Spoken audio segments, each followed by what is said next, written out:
Dan wil ik nu uitnodigen Vandana Shiva. Zij komt uit India, heeft daar een beweging opgericht voor biodiversiteit en de rechten van boeren. Zij verzet zich vooral tegen de macht van multinationals in onze hele voedselketen. A warm welcome voor Vandana Shiva.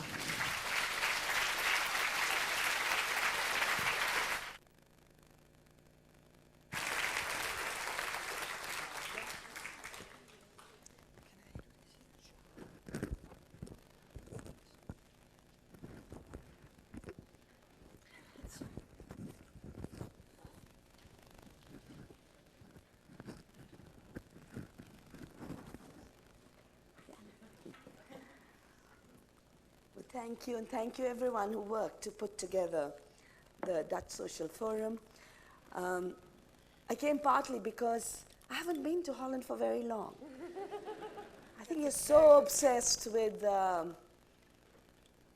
agendas of how fake immigrants fake your rules and the rules fake your lives. The issue, I think, that was raised about rules are rules. And I think that's really the tragedy of the current world order.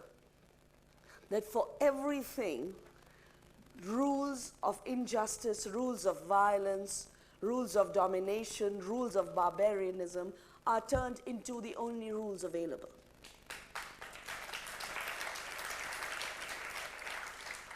And probably the most important step we need to take to make another world possible is to question those rules, take them on, subvert them, and rewrite them. Now, in feminism, we know that you can't change. You can't break the master's house by using the master's tools.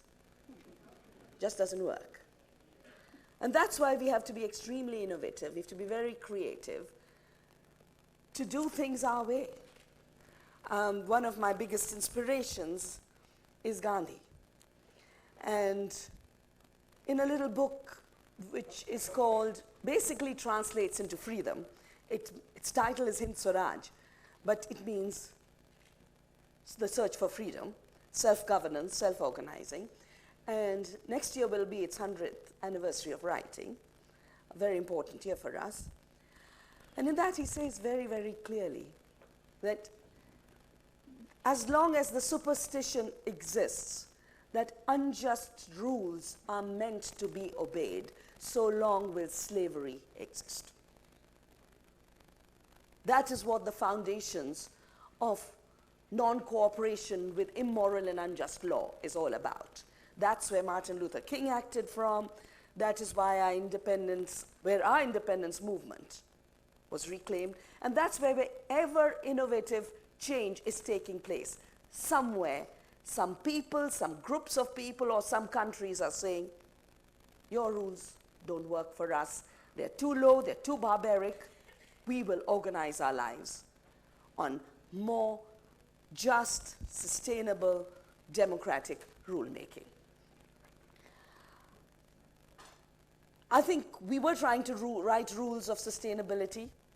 1992 was the year we had the Earth Summit, and every northern leader said we could not put these rules into institutional setting because the world didn't have enough money, and it didn't have enough political will to build one more international institution. 3 years later, they got the political will to undo all our national constitutions and undo all the environmental laws and undo all the labor laws and every kind of law that people had shaped through the movements.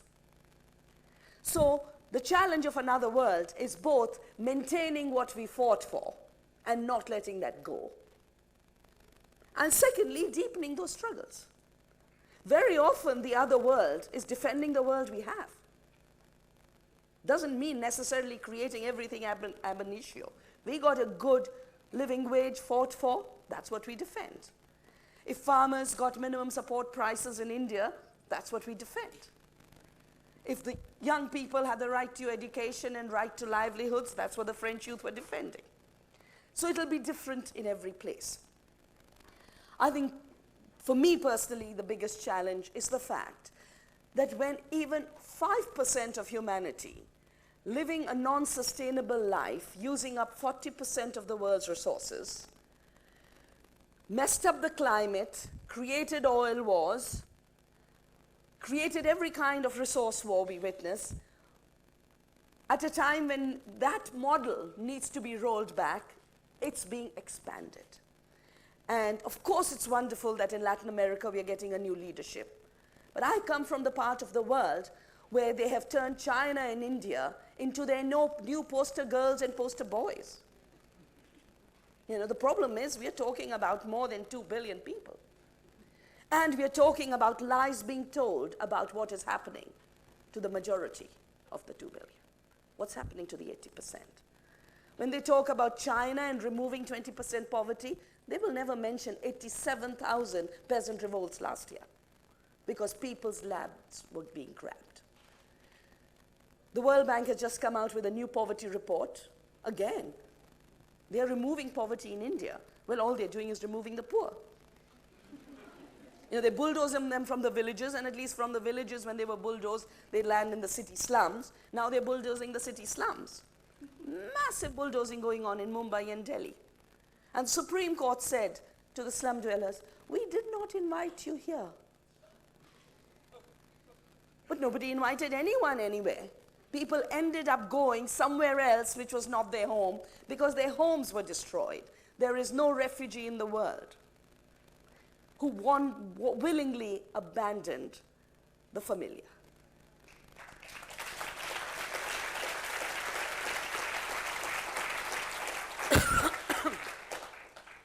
Now, when the neoliberal model was implemented in India, and within 3 years, our poverty levels went up 35% from 30%.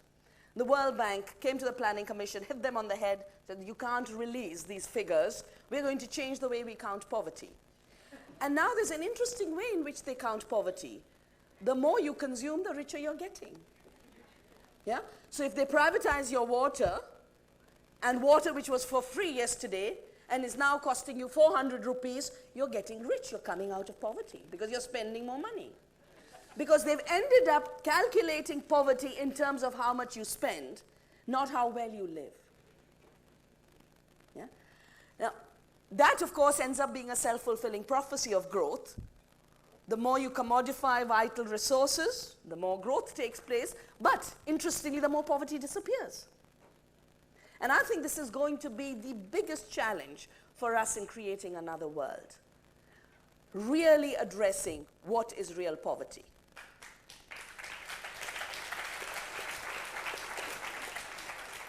For me, the definitions are clear. You got clean water, you're not poor. You're having to drink polluted water, you're jolly poor. If you're then having to pay huge money for that polluted water, you're triply poor. If you have enough food, you can grow your own food, you're a small farmer, it doesn't matter if you don't handle $1 a day. You're not poor. But you can be in the Monsanto economy, where you're spending 7,000, 8,000 rupees, getting into debt of 200,000 rupees, selling your kidneys, drinking pesticide, ending your life. You could be part of the 40,000 farmers, all of whom were becoming rich because they were spending more money. But they were spending so much for a non-sustainable economy, they had to end their lives. In fact, I have interrupted what I call a pilgrimage for life. We call it a Bij Yatra. Bij is seed, Yatra is journey. And I'm traveling through the regions where farmers are committing suicide in India, this 40,000 belt. This happens to also be the Monsanto belt. It also happens to be the GM cotton belt. It's not Biharis who are committing suicide. It's not my friends in the mountains who are committing suicide. It's those who are following the model of growth for corporate profits, who are locked into deeper poverty, even though that poverty is being presented as new growth and new development. Why did we undertake the journey now? It's peak of summer, and the reason my throat is all wonked out is I'm 47 degrees here, and I don't know how many degrees here. Now, 47 degrees to your temperature, good enough to give anyone a bad throat. But we're having to take the journey now for two reasons. One, this is the season when the seeds are sold, and we don't want another season of farmer suicides.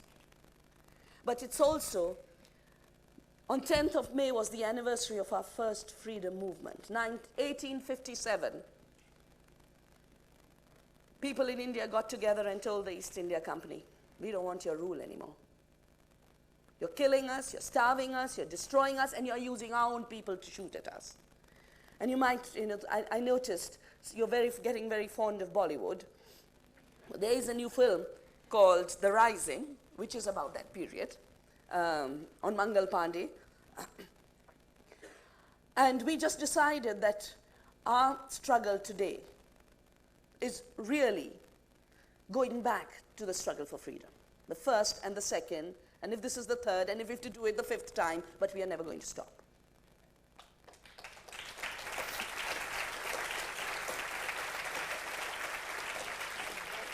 Oh, thank you.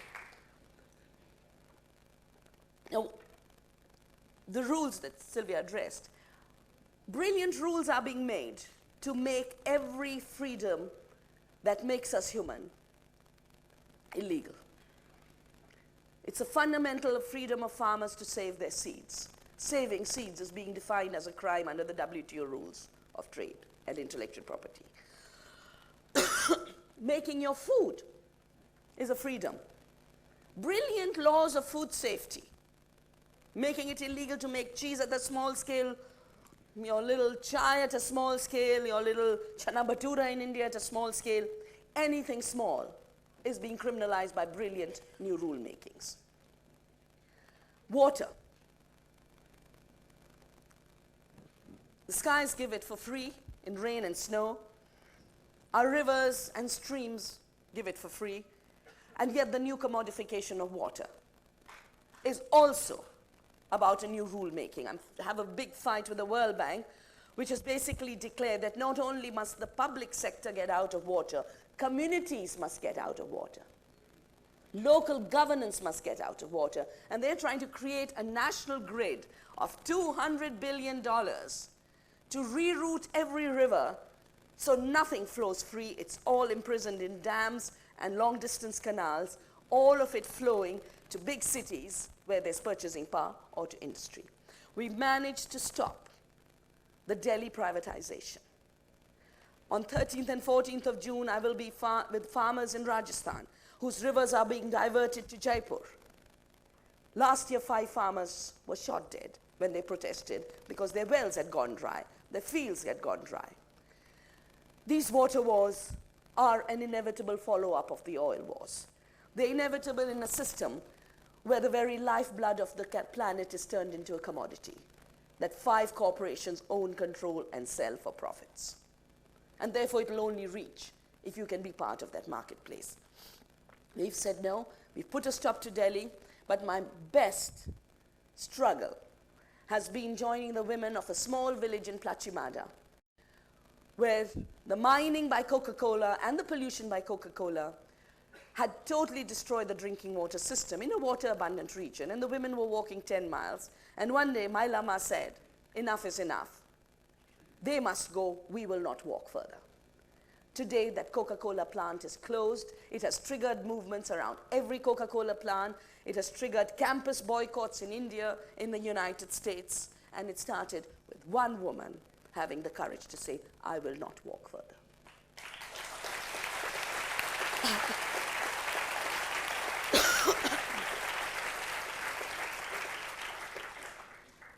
I think if we can maintain our creativity, and one of the things we are being told is we are not creative. Creativity lies in the heads of headless corporations, which neither are born or die because they're fictions on paper. But all intellectual property is with them. And the knowledge economy they talk of, knowledge economy happens when a corporation enters your economy. Before that, there's no knowledge. And Walden talked about the collapse of the WTO in Hong Kong. Well, they're finding new ways to create bilaterals. And for India, for energy, they've created the nuclear agreement. And I think for the issue on Iran that you mentioned, the double standards on dealing with India and Iran should be a very major part of our organizing. You can't tell India, go ahead, build more nuclear plants, and yes, have half of them for nuclear warfare, and then tell Iran, how dare you do it? Doesn't work. Well, on agriculture, because WTO is collapsing and they used it long enough, now they've written a knowledge agreement for agriculture. And who's on the board of this knowledge agreement? Monsanto and Walmart. And what do we have to do for it? Import contaminated wheat from the United States, which is so bad that our standards don't allow it. Therefore, we are being asked to change our health standards. Another big fight we have. I think maintaining our creativity is the most important issue. And part of maintaining our creativity, I think, is the new generation of the labor movement. I think the labor movement was very successful in a period where work was guaranteed. In a period where most people are being rendered disposable, defining our right to work has to be part of the labor movement. Not just of organized work, but everyone's work, the ability to use our hands and minds to generate our lives and make our communities. Because we do live in a period of disposable people. 3% of the world will have jobs in the corporations. When Walmart tried to come into India, they said, oh, we'll create 2 million. And I gave the figure. I said, we have about 200 million people in retail in India. Every nook and corner of India is a retail. You can set up a shop on the street.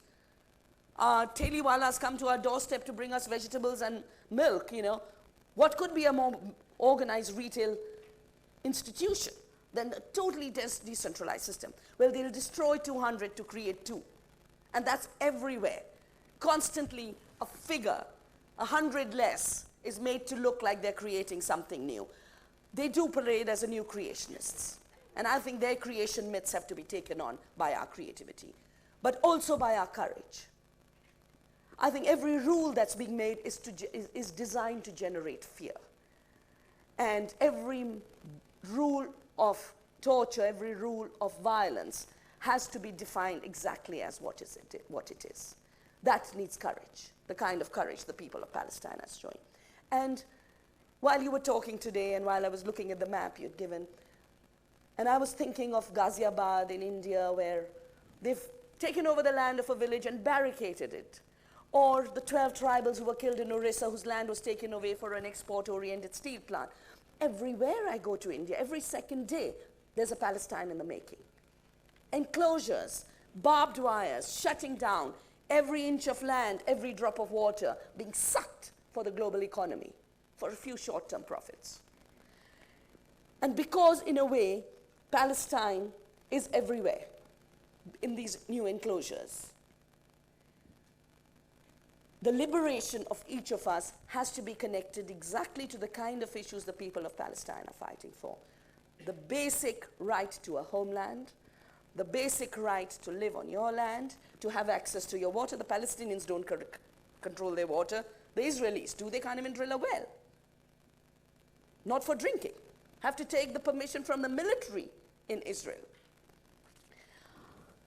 That, to me, is a recovery of our commons. Because repeatedly every speaker this evening talked about the fact that we have to find what is common. Well, there are two things that is deeply common.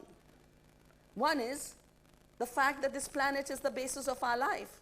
Doesn't matter if you're born in Netherlands or you're born in India. It's the same air, the same water. And does the same things to our body irrespective to the color of our skin. The second common basis, I believe, of our struggles is the fact that we are a common humanity.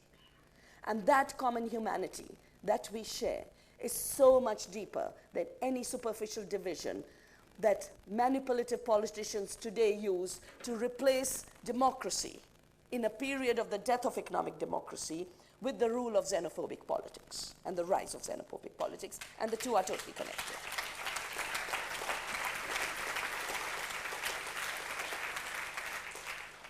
I don't think we can separate the issues of sustainability, justice, and peace anymore.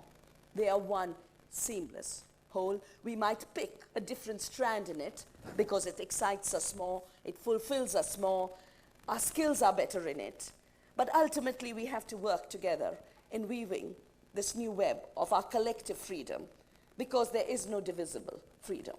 You cannot be free if we are not, and we cannot be free if you are not. And in this freedom, I want to just say, because you're here, Mustafa, I save seeds. And I started to save seeds when I came to know about the GATT and the WTO and the patenting of life and the genetic engineering and free trade. And I said, my God, what do you do in a world of total control? What do you do in a world of totalitarianism? And I took inspiration from Gandhi spinning cloth, and I went home in 1987 and started to save seeds. And soon, a friend mailed to me a Palestinian poem, which said, you can destroy our villages, you can bomb our sacred shrines, you can kill the trees, you can destroy everything, still no bird, no insect can find a place to hide. But I will not despair ever, because I have one seed which I will plant, and it will grow again. And that is the beauty of our struggle. It is not extinguishable.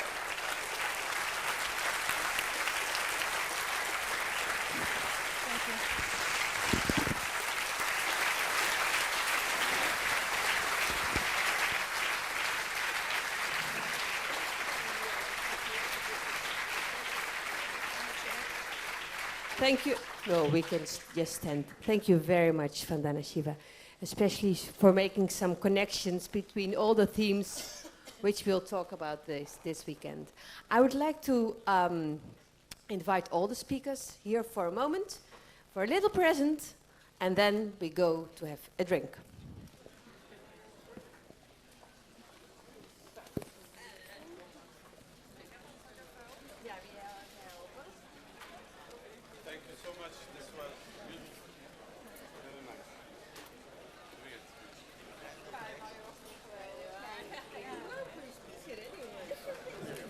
Leni, jij bent ook uitgenodigd voor een cadeautje.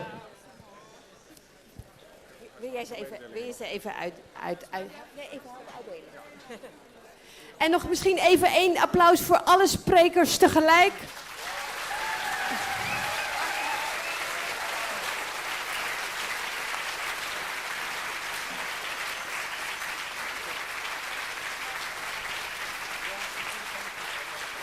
Dankjewel.